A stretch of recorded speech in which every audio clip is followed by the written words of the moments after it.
uno de nuestros hermanos ha regresado con un testimonio aterrador. Afirma haber muerto, descendido al infierno y presenciado algo que nadie jamás imaginó. Martin Luther King Jr. entre los condenados. Es realmente difícil de creer, pero ahora voy a leer su carta y aprenderemos qué pecado pudo llevar a un hombre tan honrado a tal lugar. Antes de empezar, queremos recordarles algo: los seres humanos siempre somos vulnerables a la tentación, e incluso las personas famosas son simplemente humanas. Cuando se hace algo malo, hay consecuencias. Eso es innegable. Las historias que compartimos son totalmente verídicas y provienen de personas reales. No pretenden atacar a nadie en particular, por lo que les pedimos que las escuchen con el corazón abierto, para fortalecer su propia perspectiva y, sobre todo, para que se mantengan enfocados en Dios, el único y verdadero Salvador. Ahora, pregúntate, si esta noche fuera tu último aliento, ¿te salvarías o te llevarían a donde ellos estaban, al infierno? Deja tu nombre y la ciudad desde la que nos ves en los comentarios. Queremos apoyarte en oración, pidiendo a Dios que llene tu vida, tu hogar y a tus seres queridos de paz. Me llamo Gary, un maestro jubilado de 55 años de Atlanta, Georgia, donde vivo con mi amada esposa y nuestra radiante hija. Nunca imaginé que tendría una historia como esta que contar, una historia tan extraña y desgarradora que parece un milagro poder expresarla con palabras. Hace apenas unas semanas, estuve al borde de la muerte, y lo que vi más allá cambió todo lo que creía saber. Esa mañana comenzó como cualquier otra, envuelta en la comodidad de la rutina. Me desperté temprano, la tranquilidad previa al amanecer solo se interrumpía por el suave gorgoteo de mi cafetera. Mientras saboreaba la amarga bebida, me vestí para ir a trabajar, sin saber que este día cualquiera me llevaba hacia un destino extraordinario. Conduje hasta la escuela, las calles familiares de Atlanta se desplegaban bajo un cielo gris. El aula me recibió con su murmullo habitual, estudiantes revolviendo papeles, sus voces una mezcla de risas y preguntas. Di mis clases, con el polvo de tiza asentándose en mis manos, sintiendo el ritmo de una vida que había construido durante décadas. Durante el almuerzo, charlé brevemente con mis compañeros profesores, charlando de forma ligera, repasando los planes de clase y de fin de semana. He aprendido que la vida esconde sus momentos decisivos en los detalles más pequeños, el tintineo de una taza de café, la sonrisa de un colega. No tenía ni idea de que la muerte me esperaba a pocas horas de distancia. Mirando atrás, la sencillez de esa mañana me parece un regalo, la calma antes de la tormenta. La atravesé sin darme cuenta, con el corazón firme y pensando en la siguiente clase. Pero bajo la superficie, algo inmenso se agitaba, listo para arrastrarme a una realidad que no podía imaginar. La muerte súbita. La tarde transcurrió en silencio hasta que un dolor agudo me atravesó el pecho, repentino e inflexible. Al principio fue una leve presión, como una mano que me presionara suavemente, pero se convirtió en una fuerza aplastante que me dejó sin aliento. El mundo a mi alrededor se ralentizó, como si el tiempo mismo dudara. Intenté moverme, dar otro paso por el pasillo de la escuela, pero mis piernas me traicionaron. Me desplomé, el frío suelo se elevó a mi encuentro.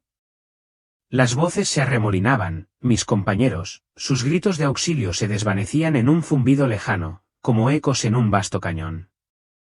Mientras yacía allí, una extraña paz me invadió, suave y pesada como una manta que me envolvía el alma. Cerré los ojos, lista para soltarme, como si este momento fuera el final.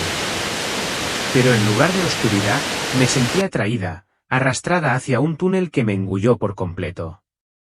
El túnel era un vacío, su oscuridad viva, envolviéndome como una marea. No tenía miedo, no exactamente. No había espacio para el miedo en ese momento, solo una sensación de ser transportado a un lugar más allá. Mi cuerpo había desaparecido, abandonado, y yo era un alma a la deriva, moviéndose hacia una realidad desconocida. Ese colapso no fue solo un fracaso físico, sino una puerta a algo inmenso. Mientras el mundo que conocía se desvanecía, presentía una nueva existencia aguardándome, una que pondría a prueba todo lo que creía. El túnel se extendía, atrayéndome más profundamente, y me preparé para lo que yacía al final. En ese vacío eterno, me precipité. Entre el cielo y el infierno. A través de un túnel, su oscuridad no era mera ausencia de luz, sino una fuerza viva, pesada y sofocante, que parecía engullirme, pero me impulsaba hacia adelante. Una paradoja que me oprimía el alma. Mi mente se nublaba, los pensamientos se me escapaban como arena entre los dedos, pero una profunda certeza crecía. Este viaje no fue casualidad. El túnel terminó abruptamente, lanzándome a un reino indescriptible. Ante mí se extendía el lago de fuego, una vasta y rugiente extensión de llamas, feroz y viva, latiendo como el corazón de una bestia ancestral. Un humo negro se enroscaba a su alrededor, denso y asfixiante, pero en su interior vi siluetas, almas ardientes, perdidas y retorciéndose, hundiéndose solo para resurgir. La visión me quemó los ojos, pero el dolor era más profundo, un tormento que me desgarraba lo más profundo. Gritos ásperos e incesantes llenaban el aire, mezclados con el rechinar de dientes, un sonido que me provocó escalofríos. Esto no era un fuego terrenal, era la agonía manifestada, un lugar donde el arrepentimiento ardía eternamente. A la orilla del lago se encontraban ángeles de 6 alas, con sus siluetas ensombrecidas y rostros velados por la oscuridad. No eran los seres radiantes de los himnos, sino los guardianes de este lugar desamparado, observando a los condenados con ojos inquebrantables. Su presencia era un peso, un recordatorio de la justicia divina que reinaba allí. Me quedé paralizado, con el alma temblando ante la ira del lago de fuego. Este era el reino de quienes estaban separados de la paz eterna de Dios, y su verdad me oprimía, impulsándome a mirar más profundamente. Mis pasos me impulsaban hacia adelante involuntariamente. Allá abajo, en el infierno. Con cada respiración, el miedo dentro de mí crecía, pero una fuerza aún no me permitía detenerme. Sentía una curiosidad contradictoria. ¿Quiénes eran estas almas? ¿Qué hacían allí? Después de un rato, me alejé del lago. Una oscuridad infinita apareció a mi alrededor. Era la oscuridad exterior mencionada en la Biblia. No había luz, ni fuego, solo profunda soledad y desesperanza. Soledad, sentí ese dolor agudo de estar completamente separado de Dios por primera vez. Aquí, se oían tenues susurros que resonaban a mi alrededor, pero nunca podía ver quién hablaba. Esta oscuridad era como un castigo de aislamiento. Las almas aquí solo se enfrentaban a sus propios gritos, pero nadie escuchaba sus voces. Cada una estaba prisionera de su propia soledad. A cada paso, sentía que me hundía más. De repente, un gran pozo apareció ante mí.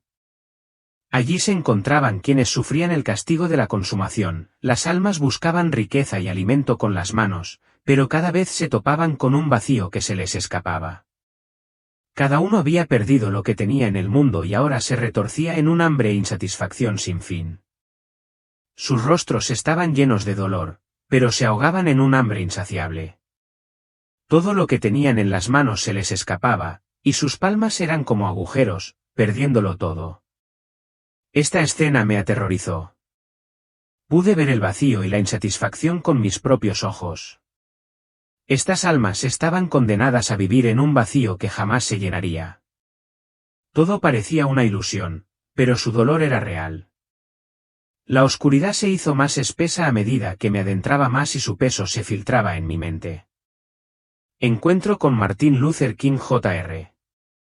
Y el alma, una presencia sofocante que convertía cada paso en una batalla.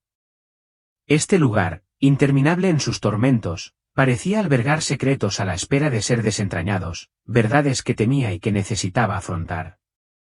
El aire se volvió más denso, oprimiendo como un juicio del que no podía escapar. Entonces apareció una multitud, cuyo silencio contrastaba marcadamente con los gritos que había oído antes. Permanecían inmóviles, como esperando que algo o alguien rompiera el silencio.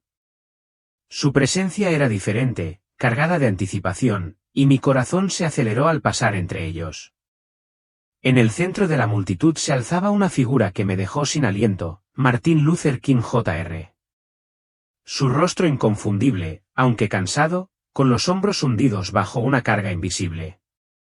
El líder que me había inspirado con sueños de paz, justicia e igualdad estaba aquí, en este lugar desamparado. Mi alma se quebró, la incredulidad en pugna con la verdad ante mis ojos. Él estaba de pie ante la multitud, pero no le ofrecieron reverencia, solo una vigilia silenciosa que parecía un juicio. Su mirada estaba fija en el vacío, vacía del fuego que una vez iluminó sus palabras.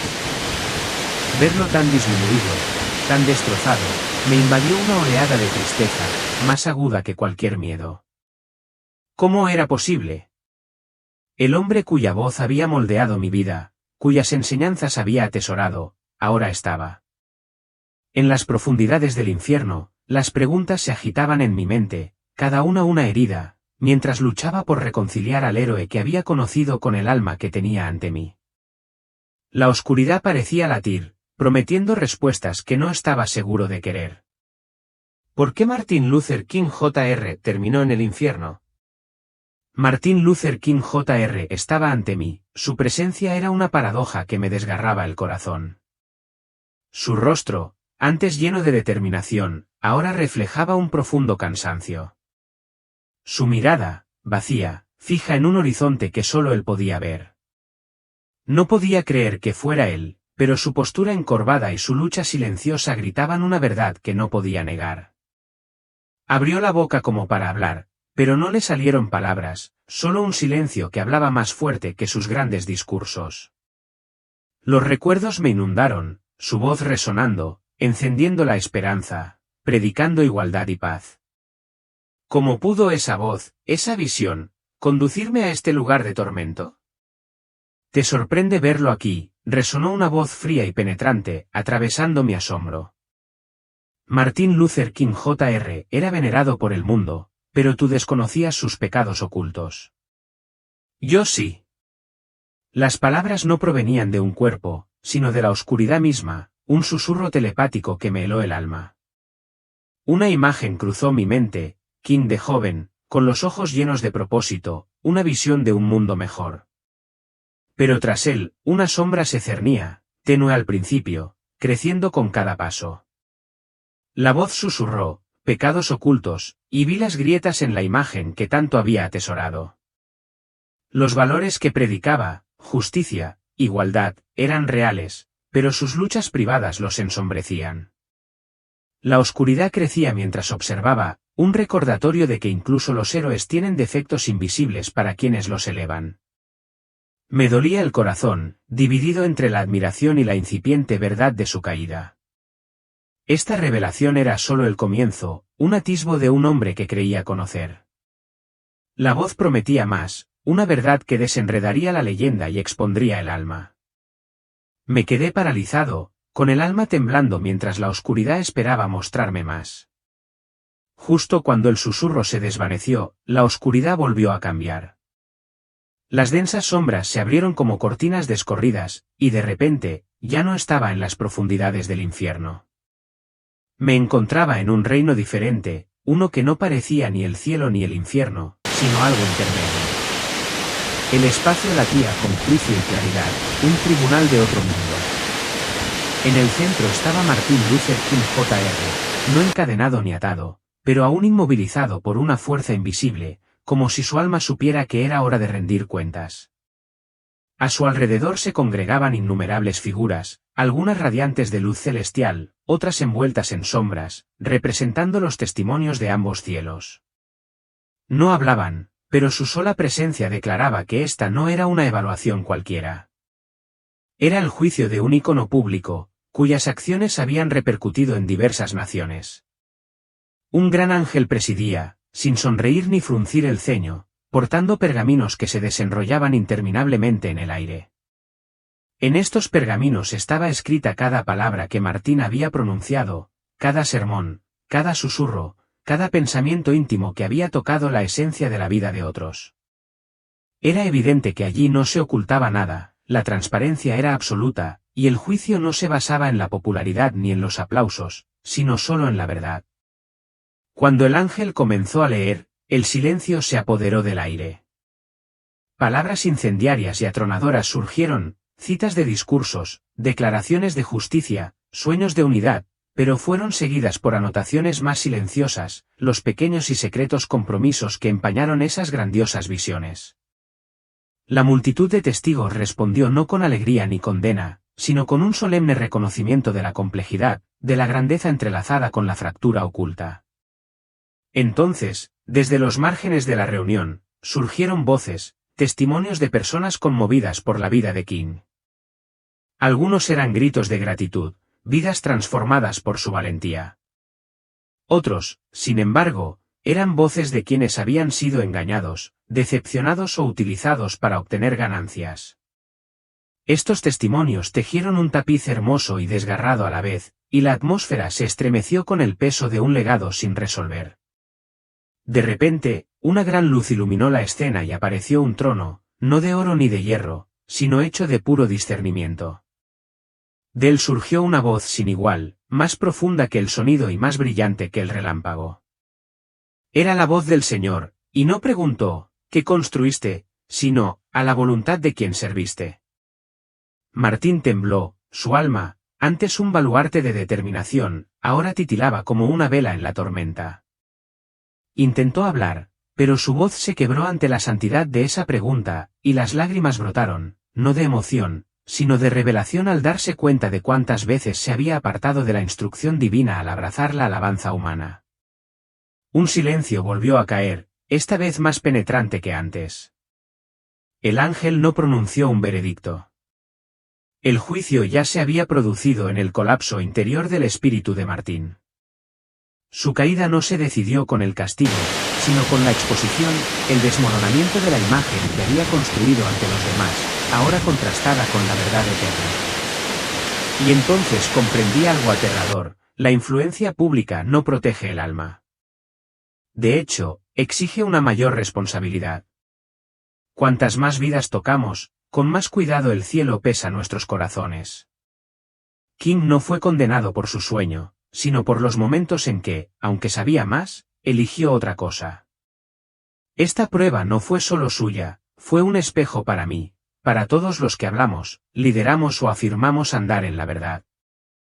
Al ver cómo la figura de Martín se oscurecía bajo el peso de sus decisiones, supe que no se trataba de derribarlo, sino de demostrar que ninguna alma está exenta del escrutinio divino, y que ninguna máscara, por inspiradora que sea, puede ocultarse de la mirada del Todopoderoso. Uno de sus mayores pecados fue llevar una doble vida. Mientras predicaba la igualdad y la justicia al pueblo, incurrió en acciones moralmente contradictorias. Logró grandes logros como líder mundial, pero no se mantuvo fiel a esos ideales en su vida personal. De repente, la imagen de Martín cambió. Ya era mayor. Lo vi en una sala de reuniones, negociando por la gente. Luego, la escena cambió, lo vi en una habitación de hotel con una mujer rubia, sumido en una profunda confusión interna. Las debilidades en su vida personal lo consumían, pero sus pecados no terminaban ahí. Más imágenes comenzaron a inundar mi mente. Esta vez, vi a Martín en una sala de reuniones secreta. Era una habitación tenue, con las paredes cubiertas de símbolos, rodeada de individuos enmascarados. Allí se tomaban decisiones importantes. Estas personas no eran simples ciudadanos comunes, eran miembros de una poderosa organización que influenciaba al mundo, la masonería. La presencia de King allí creó una contradicción que me impactó aún más. Los mensajes de igualdad, justicia y derechos humanos que predicaba al pueblo se moldearon bajo la sombra de un profundo egoísmo y manipulación. Los masones buscaban el poder para controlar el mundo, y Martín era uno de ellos. El líder venerado a los ojos del pueblo se encontraba aquí, sumido en una oscuridad aún mayor.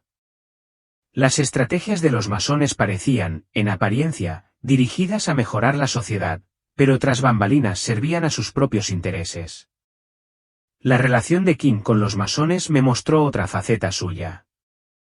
Creyó que salvaría a su pueblo con esta organización, susurró la voz telepática, pero esta organización lo convirtió en un peón al servicio de sus propios intereses.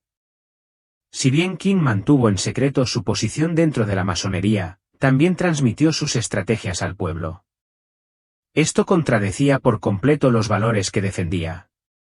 De repente, otra escena se desplegó ante mis ojos. Vi a King en una oficina. Había una gran bolsa de cuero sobre la mesa, desgastada y vieja, como si la hubieran llevado a reuniones secretas. Al abrirla, se desparramaron fajos de dinero, cuidadosamente apilados, bien atados y en un silencio ominoso. King estaba sentado ante el escritorio, sus dedos rozando suavemente el borde de una pila de dinero como si sopesara el costo, no en dólares, sino en conciencia. La voz telepática aclaró aún más la situación. No era solo un líder que defendía a los oprimidos. Tras las luchas que presentaba al pueblo, contaba con el apoyo secreto del dinero que recibía, fondos canalizados no para la justicia ni para la comunidad, sino para la lealtad a una agenda invisible. Este dinero estaba destinado a fortalecer sus propios intereses y sus vínculos con la organización, en lugar de promover la causa de la verdad y la igualdad. Lo vi abrir un cajón oculto y sacar un sobresellado. Dentro había documentos marcados con símbolos extraños, acuerdos firmados, pactos, juramentos de silencio. La luz de la habitación titilaba como si el simple hecho de revelar esta verdad perturbara algo espiritual. King, aunque en público se cubría de justicia, se financiaba en secreto, ocultándose tras quienes le habían brindado su confianza inquebrantable. No era solo dinero, era una traición envuelta en dinero. Esta traición me dolió profundamente. Estas personas creyeron en él, oraron por él, marcharon por él, lloraron con sus discursos, pero él usó esa confianza para forjar una alianza silenciosa con otro que convirtió la verdad en herramientas para controlar. La influencia de los masones, antes oculta en las sombras, ahora era plenamente visible para mí, sutil, estratégica y espiritualmente corrosiva. Este dinero era la mancha que manchaba su lucha por la libertad, una mancha que ni siquiera la historia pudo borrar. La voz decía que se presentaba ante su pueblo como un líder honesto y justo, pero en realidad, caminaba en la oscuridad, siguiendo un camino engañoso. Y en esa voz no sentí odio, sino tristeza, como si el cielo mismo lamentara la contradicción que este momento revelaba. Una de las mayores paradojas de King, alabado por millones, recordado como un santo, pero ocultando alianzas que... borrosa, la pureza de su misión. Era un símbolo de esperanza, pero una parte de él había regateado, había anhelado influencia. Entonces apareció otra imagen, King estaba de pie ante un grupo de hombres enmascarados. Le pusieron un contrato y dijeron palabras que me dejaron helado. Este es el costo del legado. Y King, sin dudarlo, firmó, no con alegría, sino con resignación. Era como si creyera que no tenía otro camino. La mentira era que tenía que hacer concesiones para poder liderar, pero la verdad era que las concesiones consumían su alma. Su relación con los masones y el dinero que aceptaba en secreto fueron factores que lo deshonraron no solo a los ojos de su pueblo, sino también a los ojos de Dios. Una ira santa agitó el aire, como si los mismos cielos rechazaran el legado falso. En ese momento, el verdadero rostro del diablo comenzó a emerger de la oscuridad. La oscuridad no tenía forma, pero sus ojos, aquellos ojos ardientes y acusadores, perforaban mi alma como espinas de verdad. Todo lo que tenía escondido dentro de mí estaba saliendo a la superficie uno a uno. Los secretos que creía enterrados comenzaron a elevarse como humo de un altar en llamas. El miedo dentro de mí seguía creciendo, enroscándose alrededor de mis costillas, susurrando dudas y vergüenza. El diablo se acercó a mí, su voz baja pero inconfundiblemente venenosa, mirando profundamente las grietas de mi alma. Tú no eres diferente a ellos, Gary. Ya sabes a qué me refiero. La razón de la infelicidad en casa eres tú. Pensaste en engañarla. Eres un pecador. Y ahora te vamos a quemar así como así. Su voz no era solo una acusación, era la confirmación de lo que yo había temido pero me había negado a afrontar. El calor a mi alrededor se intensificó, no por el fuego del infierno, sino por el fuego de la verdad expuesta. Me quedé allí temblando, no solo por el horror de lo que había visto en la vida de King, sino por el espejo que representaba la mía. La voz del diablo se hizo más pesada, cada palabra era una piedra que presionaba mi alma. Pensaste en engañarla, se burló, mientras su fuego se intensificaba a mi alrededor. Las llamas no eran solo calor, eran arrepentimiento que quemaban mi corazón y exponían cada error que intentaba enterrar. No podía negarlo. Mi vida pasó ante mí, momentos de ira, pensamientos egoístas, el dolor que había causado en casa. Una ola de remordimiento me invadió y grité, sí, no soy diferente. Mi confesión resonó, cruda y desesperada, en la oscuridad. El diablo se rió, un sonido hueco que me heló los huesos. Es demasiado tarde, dijo su voz fría como el hielo. Arderás aquí para siempre, como él. Sus manos se extendieron hacia mí, la oscuridad se cerraba sobre mí, una marea sofocante que prometía tormento eterno. Me sentí destrozado. Mis pecados me aguardaban. No podía soportarlo, la desesperanza era absoluta, mi alma se hundía bajo las garras del diablo. Cerré los ojos, lista para desaparecer en el vacío, creyendo que ese era mi final. Pero entonces una luz tenue parpadeó, débil al principio, haciéndose más fuerte con cada latido. Las manos del diablo se congelaron y su forma retrocedió mientras la luz hacía retroceder la oscuridad. Alguien, venía, una presencia que alteraba el aire que me rodeaba. La luz se hizo más brillante y sentí una chispa de esperanza, frágil pero real. La risa del diablo se desvaneció y su poder disminuyó. Fuera lo que fuese lo que venía, contenía una verdad más fuerte que la oscuridad, y me aferré a ella, temblando, mientras el poder del diablo se retiraba ante la luz. Me encontré suspendido en un momento entre el horror y la esperanza. El vacío que me rodeaba, antes lleno de agonía y acusación, comenzó a temblar como si respondiera a una autoridad mayor. La luz ya no era un destello, era una onda que barría las sombras con una fuerza que hacía temblar el suelo. Entonces apareció. Del corazón de aquel resplandor radiante emergió Jesús, vestido no de oro ni joyas, sino con una sencilla túnica blanca que eclipsaba cualquier llama que hubiera visto en el infierno. Su presencia era como la salida de 1000 soles, pero sus ojos eran los más gentiles que jamás había visto. Me atravesaron, no para juzgar, sino para conocer, para sanar, para restaurar lo que se había perdido. Él dio un paso hacia mí, y cada paso aplastó los planes del diablo. Los gritos, los susurros, las risas atormentadoras, todo quedó en silencio ante su llegada. La oscuridad que una vez se burló de mí ahora huyó despavorida, como una plaga perseguida por el viento. Y cuando llegó a mi lado, no habló primero. Lloró, lágrimas del Salvador, que caían como gotas de misericordia, lavando las cenizas de mi culpa. En ese silencio sagrado, sentí el peso de la eternidad, no en castigo sino en amor tan vasto que hizo temblar y disolverse mis pecados. Entonces habló, no en voz alta, sino con una autoridad que resonó en cada capa de mi alma. Gary, escuché tu llanto antes de que lo pronunciaras. Conocí tu vergüenza antes de que la confesaras, y aún así, nunca me aparté. Me levantó con una mano, y en su toque había al mismo tiempo relámpago y calma, poder y gentileza forjados, vencidos por la misericordia. Te quedaste al borde del fuego y del infierno, no porque yo te envié allí, sino porque tu corazón se había desviado, dijo. Pero tú te acordaste de mí y vine. Detrás de él, vi lo que antes no había visto, un ejército de almas, vestidas de blanco, radiantes con la paz que había anhelado toda mi vida.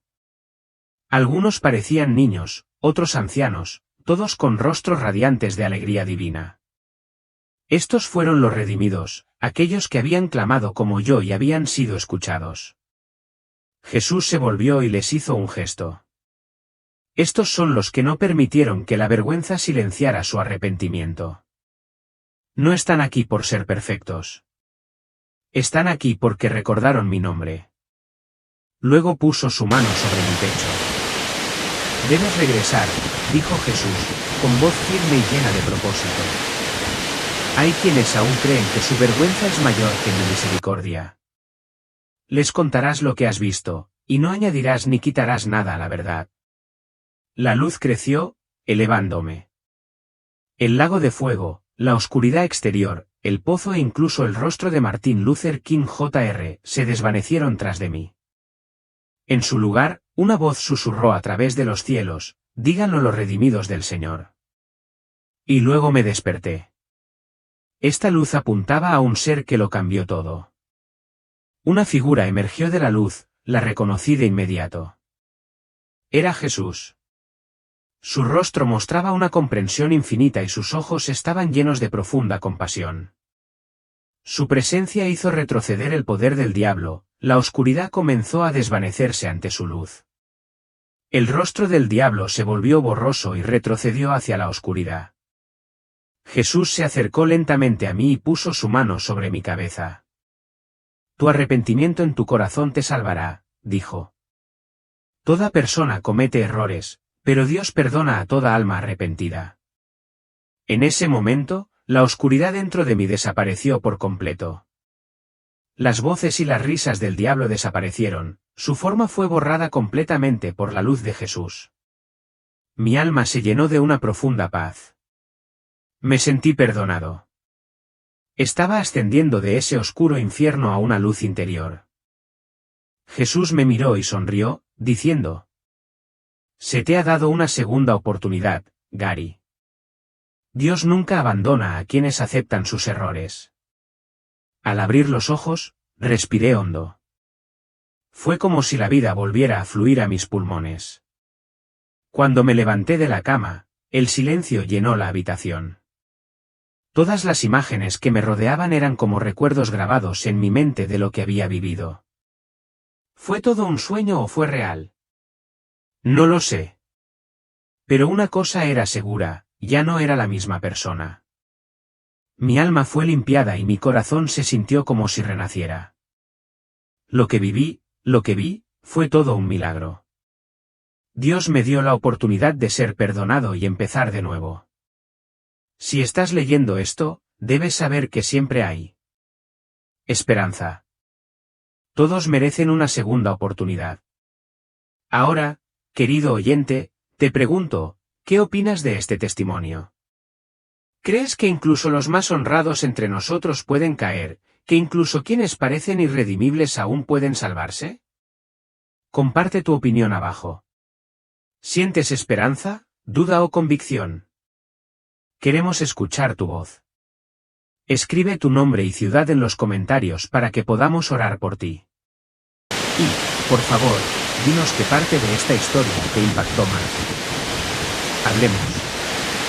Busquemos juntos la verdad. Nunca olvidemos que, por profunda que sea la oscuridad, la luz siempre llega. Siguiente historia. Todos sabemos que Dios es misericordioso y siempre está dispuesto a perdonar a quienes se arrepienten sinceramente. Pero la pregunta persiste, ¿perdona Dios todo tipo de pecado? La respuesta es no. Hay un pecado que el 98% de los cristianos ni siquiera reconoce, pero que silenciosamente los aleja cada vez más de Dios. Peor aún, es el único pecado que envía a millones de creyentes al infierno cada hora, sin importar cuán devotos parezcan. El testimonio de hoy, compartido por un hombre, desafiará todo lo que creías saber sobre la fe. Por favor, quédate hasta el final, porque esta podría ser tu única oportunidad de examinar tu corazón antes de que sea demasiado tarde. Antes de comenzar, di amén junto con tu nombre y la ciudad donde vives para que podamos orar por ti y pedirle a Dios que te recuerde en su plan divino. Y a quienes nos han apoyado con sus súper agradecimientos, les agradecemos sinceramente. Creemos que Dios ve tu corazón y bendecirá abundantemente tu obediencia. Esto es más que simplemente apoyar un canal de YouTube, es un acto espiritual, una semilla. Estás sembrando en tu propia vida, alineándote con el propósito de Dios para ti. Y recuerda, nada que se haga en su nombre se olvida jamás. No olvides suscribirte y caminar con nosotros en la luz de la verdad. Ahora escuchemos el testimonio de este hombre. La vida antes. Me llamo Isaac, soy estadounidense de 56 años. A pesar de mi aparente piedad, alimenté el orgullo espiritual en mi corazón, siempre creyendo que estaba más cerca de Dios que los demás, juzgando discretamente a quienes parecían tener una fe más débil y convenciéndome de que no tenía pecado porque servía. Nunca me arrepentí de este orgullo, pues no lo consideraba pecado. Si me hubieras conocido hace unos años, habrías pensado que era un hombre de orden. Durante más de 20 años, serví como líder de alabanza en una de las iglesias bautistas más grandes de Texas. Era una figura familiar, dirigiendo el canto de la congregación, y mi actitud amable me valió el respeto de la iglesia. Mi esposa y mis 2 hijos, ambos creyentes fieles, completaban la imagen de una familia cristiana devota. Podía recitar los salmos con la precisión de un erudito y organizaba eventos benéficos para la iglesia, desde colectas de alimentos hasta programas de ayuda social. Sin embargo, bajo esta pulida superficie, algo fallaba, como una nota discordante en una melodía perfecta. No era la primera vez que Dios intentaba contactarme.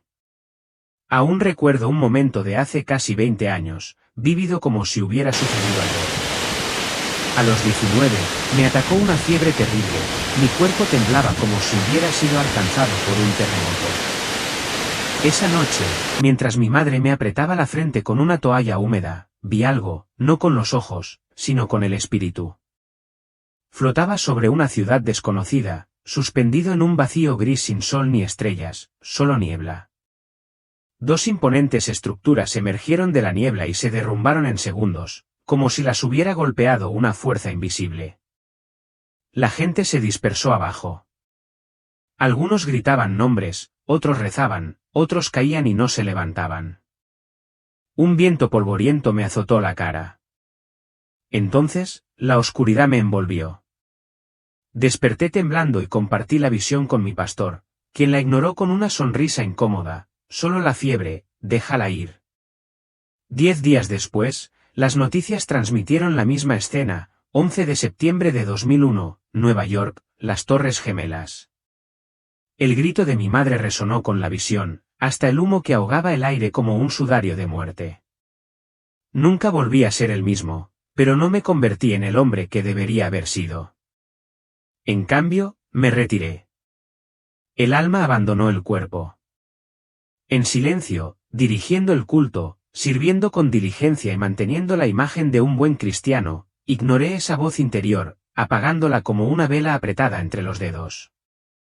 Me dije a mí mismo que mi servicio, mis oraciones y mi presencia eran suficientes, hasta esa mañana del 10 de enero de 2019. El santuario aún reverberaba con los ecos de la adoración, las armonías del cántico final se aferraban al aire como incienso. Acababa de bajar del púlpito, con el corazón aún acelerado, no por el cansancio, sino por esa euforia sagrada de haber guiado a la gente a la presencia de Dios. Mis pasos me llevaron al baño de la iglesia, un rincón tranquilo y solitario. Pero justo cuando la puerta se cerró tras mí, algo cambió. Una presión repentina y feroz me aplastó el pecho como una piedra que caía. Las luces fluorescentes de arriba parpadeaban y pulsaban, su resplandor me cortaba la vista como fragmentos de hielo. Parpadeé, me tambaleé, y luego todo se inclinó. Las voces apagadas del pasillo se convirtieron en un zumbido sordo, como si me deslizara bajo la superficie del agua. Me aferré al lavabo, pero la fría porcelana no me reconfortó. Se desploma, gritó alguien, pero su voz provenía de un mundo lejano e inalcanzable. Mis rodillas cedieron. Instintivamente, extendí la mano, pero no había nada a lo que agarrarse. Solo caía. Solo silencio. Solo oscuridad. Pero esta no era la negrura del sueño común. No era descanso. Era densa, viva, consciente. La oscuridad me envolvió, no como una manta, sino como una pregunta que ya conocía la respuesta. Mi primer pensamiento, más claro que cualquier otro que hubiera tenido, fue, me muero. Pero no había miedo ni pánico, solo la nítida e inconfundible claridad de que algo eterno había comenzado. Me di cuenta de que seguía siendo yo, pero ya no estaba en carne y hueso. No flotaba, no caminaba, estaba existiendo. Mi alma se había desprendido de su estructura y solo quedaba la consciencia, despojada de todo rol, de todo ritual, de toda fe ensayada. No había títulos en los que apoyarme, ni conjuntos de adoración que validaran mi llamado, ni escrituras que citar como escudo. Solo la verdad desnuda. Solo un alma expuesta ante una mirada superior. La voz volvió a sonar, no como un sonido, sino como un recuerdo que se negaba a olvidarse. Resonó como el momento de 2001 cuando sentí por primera vez la llamada de Dios, pero a diferencia de entonces, no pude ignorarla. Esta vez no había un después. Solo existía el ahora. No sé cuánto tiempo permanecí en ese lugar.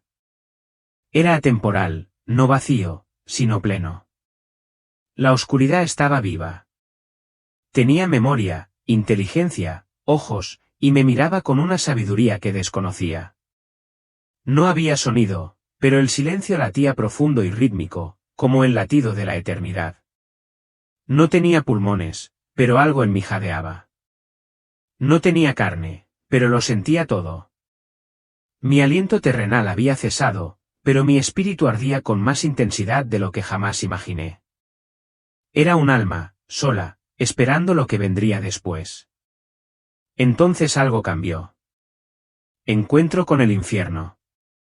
Ni una voz, un susurro sin palabras, como el viento acariciando la mente. Y la oscuridad empezó a romperse, no de repente, sino lentamente, como un cristal que se agrieta.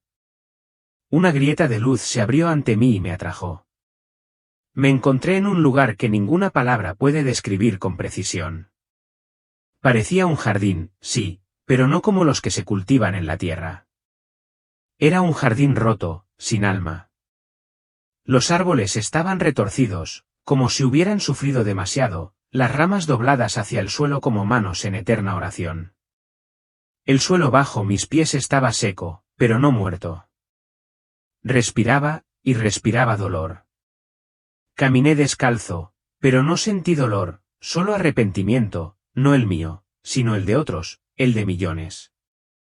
Era como si cada grano de tierra contara historias no dichas, decisiones no tomadas, oraciones no escuchadas. Cada hoja susurraba nombres, cada piedra cargaba recuerdos. Ese jardín era el eco de oportunidades perdidas. En el centro, vi una fuente, pero en lugar de agua, arena, fina y dorada, caía de un agujero invisible y desaparecía en la nada. Cada grano parecía un segundo, una posibilidad. Cada segundo que caía decía, demasiado tarde. Me acerqué. Al poner la mano en el borde del lavabo, me invadió una oleada de imágenes, no eran visiones simbólicas, sino escenas reales, recuerdos ajenos. Una mujer se arrodillaba ante un altar, orando con fervor, pero su corazón rebosaba de odio hacia su cuñada. Un pastor estrechaba la mano de un hombre recién bautizado, pero en su interior pensaba en cómo fortalecer su imagen ministerial. Un joven leía las escrituras todas las mañanas, pero lo hacía para sentirse superior a sus amigos que habían dejado de ir a la iglesia. Todos religiosos, ninguno redimido. Su orgullo, camuflado en el servicio, los cegó ante su necesidad de gracia, igual que los míos. Y entonces oí la voz, no como sonido, sino como identidad. Era Jesús, no había duda. Él no se presenta con títulos ni milagros, se da a conocer por lo que emana de él, la verdad que desgarra, el amor que quema, la justicia que abraza. Isaac, dijo. Me giré. No lo vi, pero lo sentí a mi alrededor, como si el aire mismo hubiera tomado su forma. Antes de mostrarte lo que te espera, tenías que ver este lugar. Este es el jardín donde maduran las semillas que nunca germinaron. Es el punto donde se marchitan las intenciones que no se transforman en obediencia. ¿Qué lugar es este, Señor?, pregunté, no con los labios, sino con el corazón. Es la antesala. Aquí llegan los corazones que han conocido mi voz, pero la han silenciado. Aquí se reúnen las promesas nunca cumplidas, las oraciones dichas por miedo, las conversiones que nunca han dado origen a la humildad. Cada palabra era como una espada que atravesaba mis justificaciones. Mi orgullo, disfrazado de adoración, me había llevado a juzgar a los demás, sin ver jamás mi propia necesidad de arrepentimiento. Y dentro de mí, algo se quebró, no por condenación, sino porque, por primera vez, vi. ¿Quiénes son estos?, pregunté. Los que me llamaban Señor pero nunca me dejaron reinar. Las raíces de los árboles se movieron levemente, como temblando bajo el peso de una revelación. Y comprendí que este jardín no era el infierno, pero tampoco el cielo. Era la verdad antes del juicio, el momento en que el alma se ve obligada a verse a sí misma sin filtros. El infierno para los moralistas. Entonces la luz se abrió y el jardín se desvaneció como niebla bajo el sol. Sentí una fuerza que me arrastraba, y la visión cambió, pero no mi conciencia. Ahora lo sabía, el verdadero infierno comienza cuando te das cuenta de que tu fe era solo teatro. El jardín desapareció como si solo hubiera sido una cortina, y tras él se abrió un mundo que ningún corazón humano puede contener sin romperse. Ya no estaba entre raíces rotas ni fuentes sin agua, sino en una cresta tan delgada como la frontera entre la vida y la condenación. Bajo mí, un enorme valle se extendía hasta el infinito. Y lo que vi no lo olvidaré jamás, ni en 1000 vidas. El suelo estaba negro, no como la noche, sino como carne quemada. Por todas partes, grietas de las que se alzaba un fuego que no emitía luz, sino tormento. El aire era denso como la brea, y aún así respiraba, o mejor dicho, sentía el aliento de otros, millones de almas, algunas inmóviles, otras en un movimiento continuo y desesperado, como buscando la salida de un lugar sin puertas. Sus rostros, Dios mío, esos rostros. A algunos los conocía. El primero fue el pastor Reed. Me había enseñado en el grupo de jóvenes. Todavía recuerdo cuando me dijo que conocer a Dios era más importante. Y sin embargo, allí, inmerso en las llamas, gritaba versos que se desvanecían en el aire como arena. Había perdido la voz de tanto suplicar, y nadie lo escuchaba. Entonces vi a Janet, la directora del coro. Tenía un talento que conmovía a la congregación cada domingo. Pero ahora, sus manos estaban apretadas en puños, como si aún sostuviera micrófonos. Sus labios se movían, pero no salía ningún sonido, solo desesperación. Había cantado a la libertad mientras vivía prisionera del desprecio por quienes no eran tan espirituales como ella. Su orgullo, como el mío, se había disfrazado de servicio, jamás humillado ante la gracia de Dios. ¿Por qué?, pregunté, con el corazón a punto de romperse. Eran tuyos, Señor. ¿Te servían? La voz de Jesús me respondió, profunda como un tambor antiguo. Me servían, sí, pero no me pertenecían. Sirvieron a la religión, al prestigio, a su propia imagen. Usaron mi nombre como escudo contra la humildad. Hablaron de gracia, pero construyeron muros con doctrina. Cada palabra desgarraba una mentira en la que había vivido, y al caminar entre esas almas, vi la escena más terrible de todas, un hombre vestido de predicador. Su túnica aún era reconocible, aunque quemada y rasgada. Pero lo que lo distinguía eran las palabras que murmuraba: prediqué la verdad, defendí la sana doctrina, guié almas hacia ti. Condujiste a las almas a adorarte a ti mismo, respondió la voz de Jesús. Usaste la verdad para exaltarte. Defendiste la doctrina, pero nunca amaste a tu prójimo. Cada sermón tuyo era un muro, no un puente.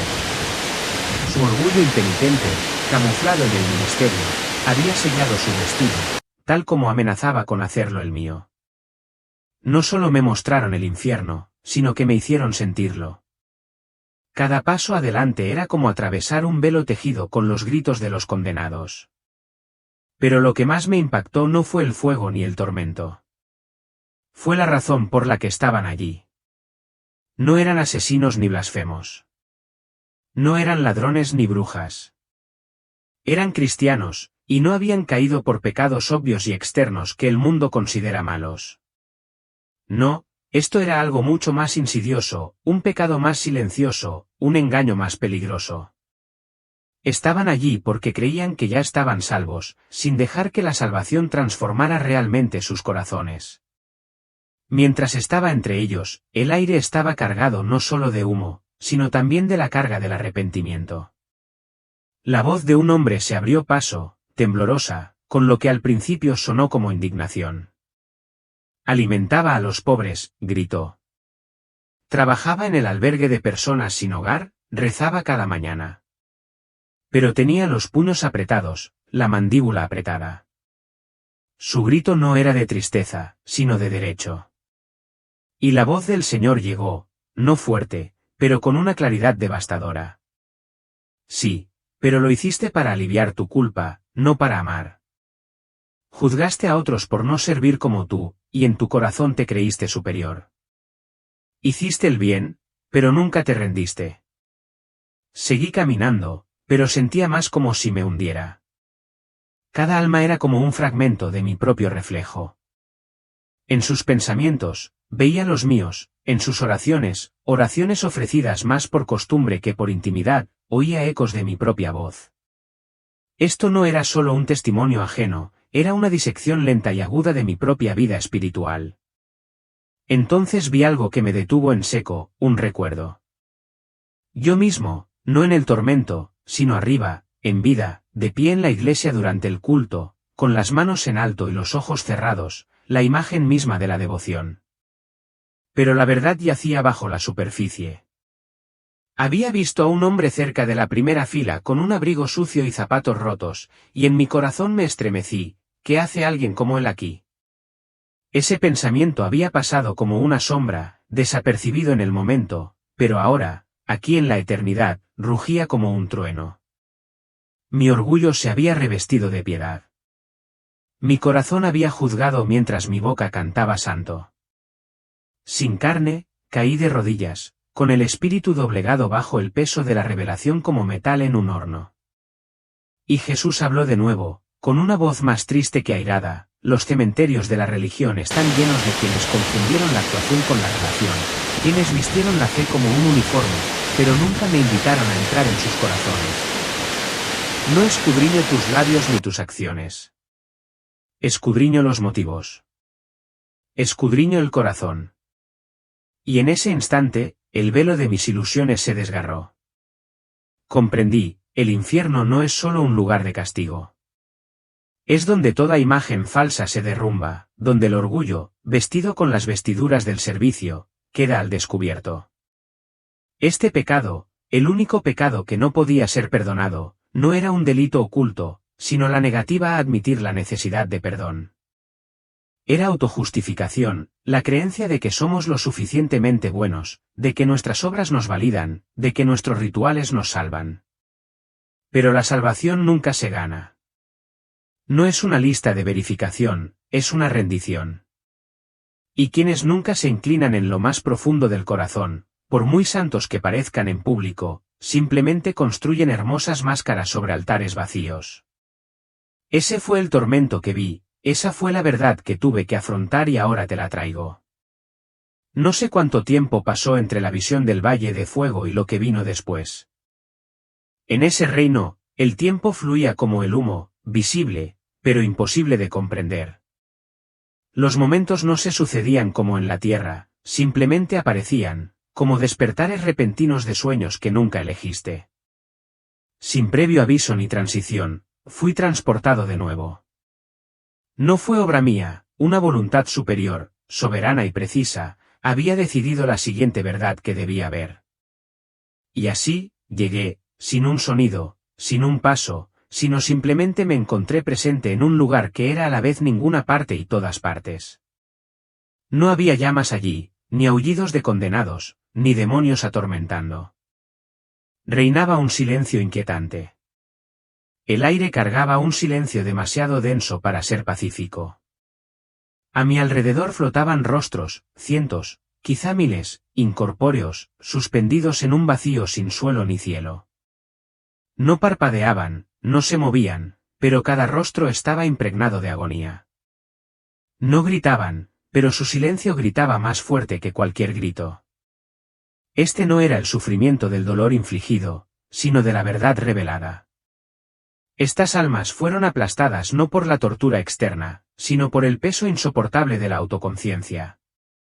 Su tormento provenía de verse como realmente eran y comprender que era demasiado tarde para cambiar.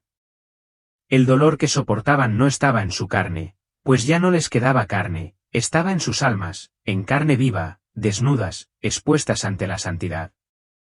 Sus expresiones estaban congeladas por el arrepentimiento, como estatuas talladas en la culpa. Sentí su sufrimiento no como testigo, sino como alguien que lo reconocía. Jesús estaba cerca. No podía verlo, pero sentía su presencia con la misma intensidad con la que sentía mi propio dolor. Su voz no viajaba a través del sonido, sino que llegaba directamente a mi espíritu, pasando por alto cualquier sentido físico. No necesitaba volumen, tenía peso. Estos, dijo, son los que vivieron convencidos de que no me necesitaban. Esa sola frase desató el juicio sobre ellos. Sus rostros no mostraban señales de violencia, sino las marcadas líneas de la vanidad. Estos eran los orgullosos, los secretamente orgullosos. Sus pecados no eran escandalosos. Eran refinados, ocultos en los pliegues de las buenas obras. El primer rostro que vi se acercó. Era el rostro de una mujer mayor, surcado de arrugas, pero de una inteligencia aguda. Sus ojos, aunque nublados por la edad, reflejaban un feroz desprecio, incluso allí, su expresión era crítica. Su corazón no se había ablandado. Jesús reveló su vida con una precisión penetrante. Durante 30 años, dirigió reuniones de oración, conocía la Biblia de cabo a rabo y era respetada en todas las iglesias a las que asistía. Sin embargo, durante 40 años, se había negado a perdonar a su hermana por una ofensa insignificante.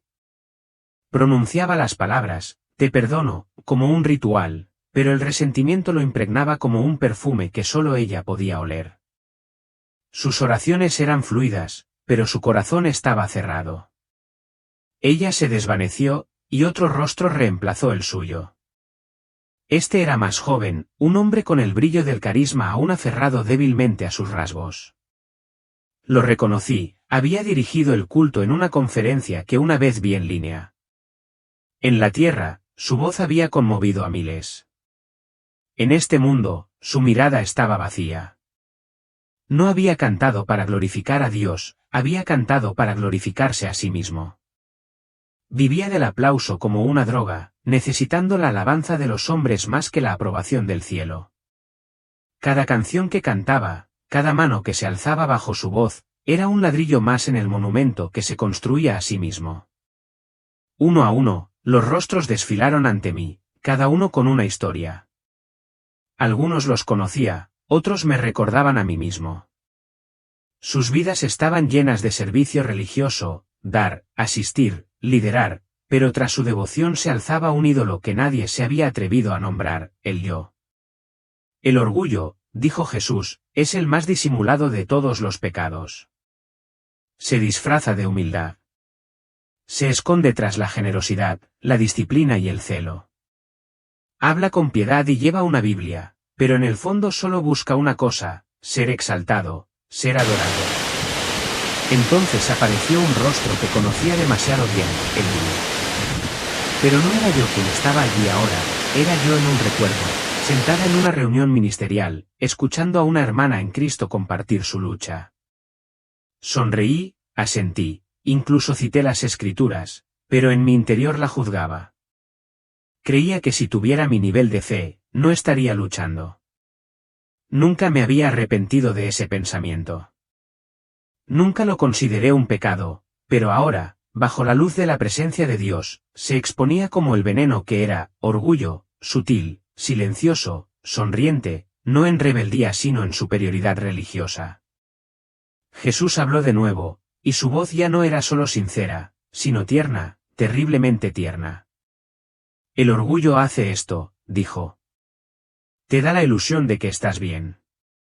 Canta canciones contigo, recita versos contigo, Da gracias a Dios porque no eres como los demás y convierte tus oraciones en juicios. Sentí que me derrumbaba, no en cuerpo, pues no tenía ninguno, sino en alma. Mi espíritu se arrodilló ante la realidad. Había vivido así, justo en apariencia, podrido en secreto. Mi orgullo se había vestido de adoración, pero nunca se doblegó. Las excusas se disolvieron como humo en el fuego. No podía discutir. No podía escapar. Cada recuerdo regresó, cada momento de autocomplacencia, cada silencioso pensamiento de superioridad. Vinieron no a acusarme, sino a revelarme. Fui despojado, no por la ira, sino por el amor santo. Jesús habló una vez más: muchos empiezan en la verdad, pero dejan de crecer cuando empiezan a comparar. Ahí es donde el orgullo construye su nido, no entre los pecadores que conocen su culpa, sino entre los santos que creen no tenerla. Me brotaron lágrimas, no de agua, sino del recuerdo. Lloré al comprender plenamente mi condición. Cada arrogancia tácita, cada mirada de superioridad no reconocida. No tenía defensa. No necesitaba condenación, necesitaba misericordia. Jesús concluyó con un último golpe de verdad. El rostro del orgullo, dijo, es el que rechaza la gracia porque aún cree que puede salvarse a sí mismo. Y entonces lo volví a ver, mi propio rostro, endurecido, convencido de que mi ministerio, mis palabras, mi reputación eran suficientes. Pero en ese momento, supe que nunca lo fueron. Me sentí transportado de nuevo, como si un viento invisible, hecho no de aire sino de discernimiento, me elevara a un lugar más alto. Pero no era el cielo, todavía no. Era una zona gris, más refinada, más sutil, pero quizás incluso más engañosa que todo lo que había visto hasta entonces. Ante mí se alzaban imponentes estructuras, no construidas con piedras ni ladrillos, sino con libros, pergaminos, notas, Biblias anotadas y comentarios teológicos. Los cimientos estaban hechos de citas, los muros de argumentos, y cada torre tenía un nombre grabado: doctrina, apologética, eclesiología, escatología. Conocía esos nombres y los había amado. Me acerqué a la más grande, la Torre de la Verdad. Una escalera de palabras ascendía en espiral por su costado, frases famosas, fragmentos de sermones, apuntes de conferencias. Y junto a la base, un hombre estaba sentado con las manos sobre la cara. Lloraba, no de miedo, sino de dolor. Eso parecía antiguo, absorbente, sin sanación. Lo reconocí, el Dr. Alberson. Había enseñado teología sistemática durante 35 años. Había leído sus libros.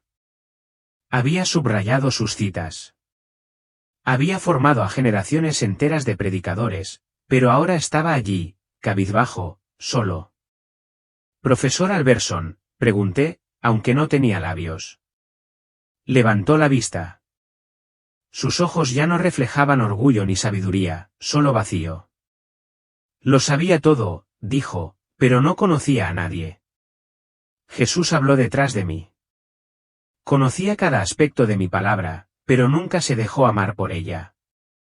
Amaba la precisión, pero no la compasión.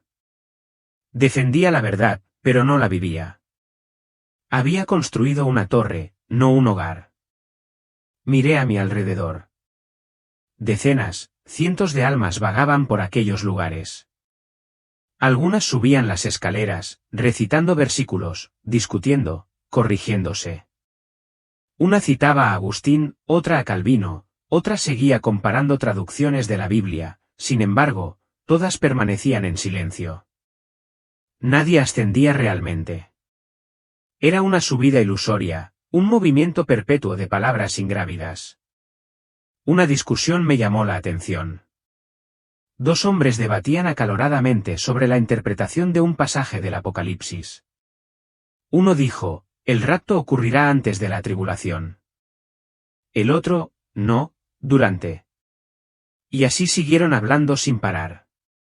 La voz de Jesús se endureció. Estos han hecho de la teología un campo de batalla.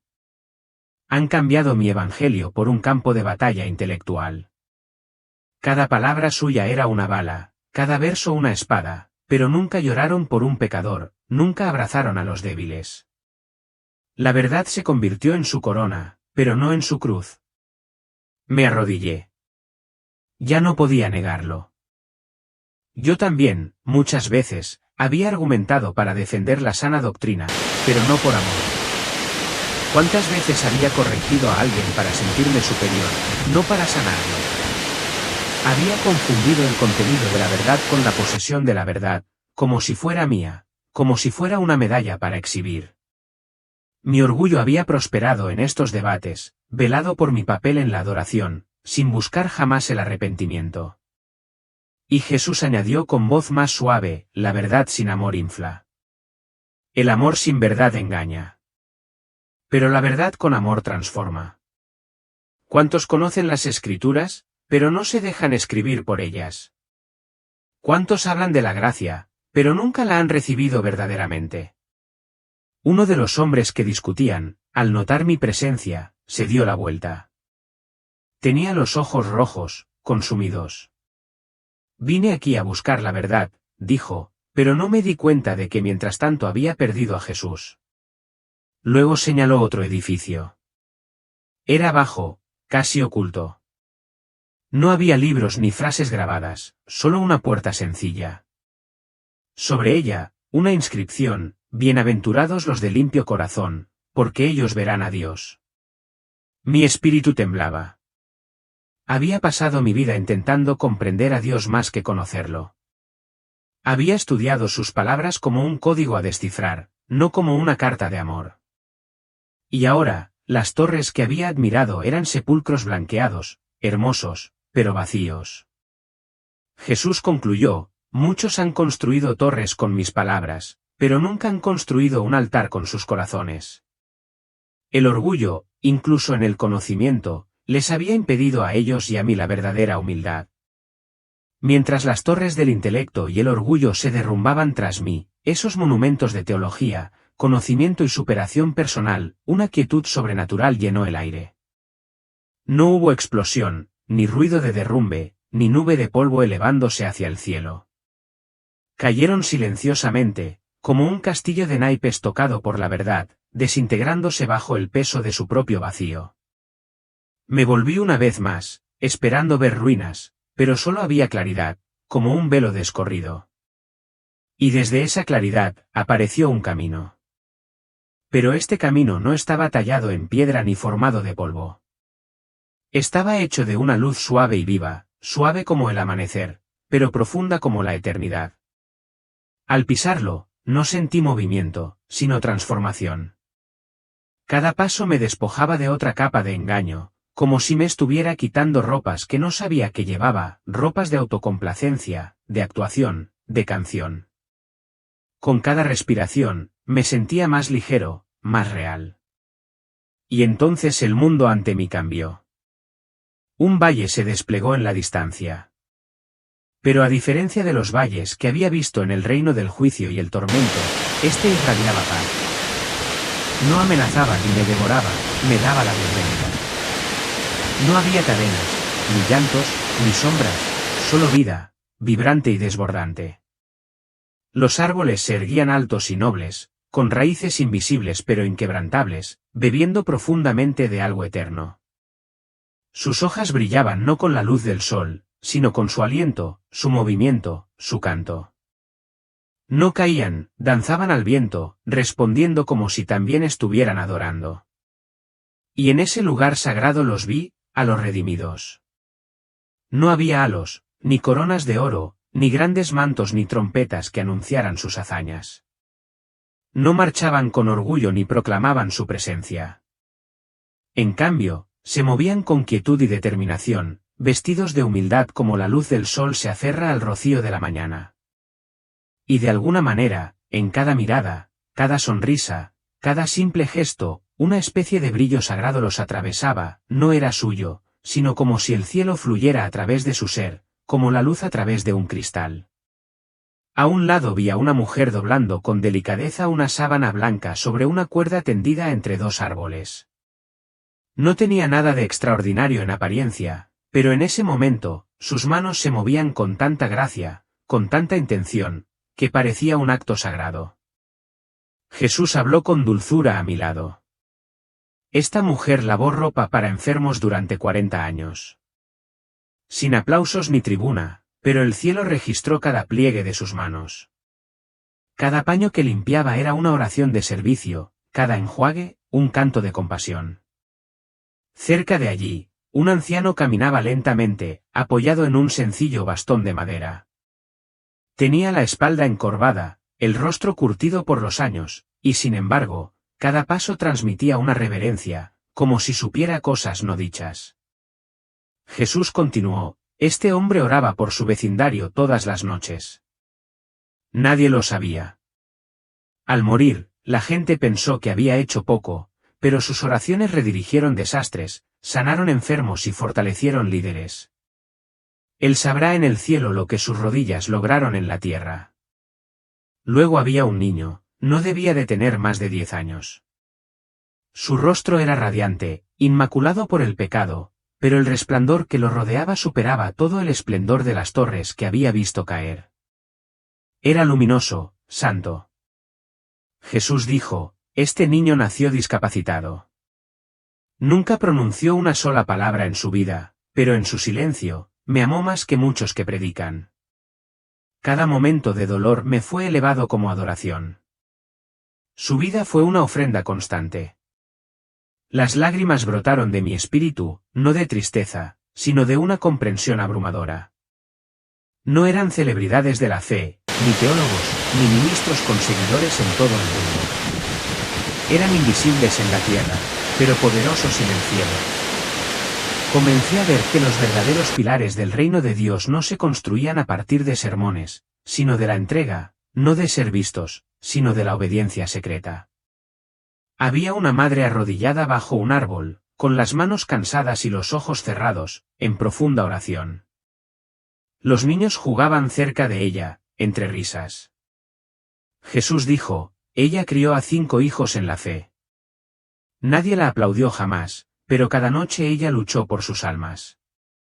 Y hoy sus hijos guían a otros hacia mí. Aquí no había premios ni escenarios, solo corazones puros, actos puros, sacrificios inéditos que resonaban en el cielo como canciones. Era un reino donde los humildes eran enaltecidos y donde el orgullo no encontraba voz. Mi propio servicio, tan a menudo impregnado del deseo de aprobación o aplausos, de repente parecía superficial. Creía que estaba sirviendo, pero ahora veía que a menudo estaba actuando. Estas almas habían vivido en la sombra de la tierra, pero sus nombres resonaban en los salones del cielo. Caminé más, y con cada paso sentía que el peso que había cargado se desvanecía. Mis títulos, mi escenario, mi identidad construida en torno al hacer, todo se desmoronó, reemplazado por algo más profundo, el ser. Ahora entendí que Dios no nos llamó a impresionar, nos llama a ser fieles. Y en ese valle de luz, ese jardín de paz, vi la forma más auténtica de la Iglesia, no una institución, sino una familia, no un lugar, sino un pueblo. Y cada acto de amor oculto era tan valioso como el oro. Lloré de nuevo, no de vergüenza esta vez, sino de anhelo. Que me dejen ser como ellos, oré, no aplaudida, no conocida, solo fiel, solo presente, solo suya. Y en el silencio, Jesús susurró, esta es la grandeza que el cielo honra. Regresa con una misión. Y entonces vi algo que me destrozó, una figura, yo mismo, pero transformado. No el que había conocido, con el porte de un líder de alabanza y la Biblia subrayada, sino una versión más humilde y ligera. Caminaba entre los redimidos, no con confianza, sino con gratitud. Su mirada no buscaba aprobación, sino amor. Sus manos estaban vacías, pero listas para servir. Esa versión ya no quería ser vista, él quería ver. Jesús habló con profunda ternura. Esta es la versión de ti que puedes llegar a ser si eliges el camino angosto. Si cada día dejas morir al yo y me dejas vivir. Si eliges el camino del ocultamiento, del perdón, de la verdad interior.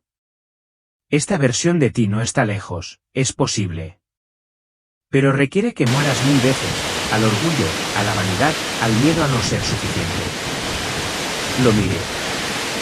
No hacían falta palabras, solo un sí. Y comprendí, la verdadera salvación no está en saber, en servir, en hacer. Está en dejarse transformar, en decir, ya no vivo yo, sino que Cristo vive en mí. El orgullo, que había camuflado en adoración, me había impedido esta transformación. Pero ahora veía el camino del arrepentimiento. No puedo explicar cómo sucedió, pero algo empezó a llamarme de vuelta, no con una voz, sino con una atracción como la del agua hacia su fuente. El jardín se alejó, pero no desapareció. Fue como si se grabara en mi interior. Cada rostro visto, cada palabra escuchada, cada verdad revelada no se desvaneció, sino que se plantó en mí como semillas eternas. Jesús me miró. Esta vez, lo vi no como un rostro definido, sino como una luz encarnada, una mirada que unía fuego y perdón. No había condenación en sus ojos, solo verdad, solo amor, pero un amor que quema máscaras, que no se conforma con casi nada. Isaac, dijo, has visto lo que muchos ven demasiado tarde, pero se te ha concedido regresar, no porque lo merezcas, sino para que otros puedan oír, no para jactarte, sino para advertir.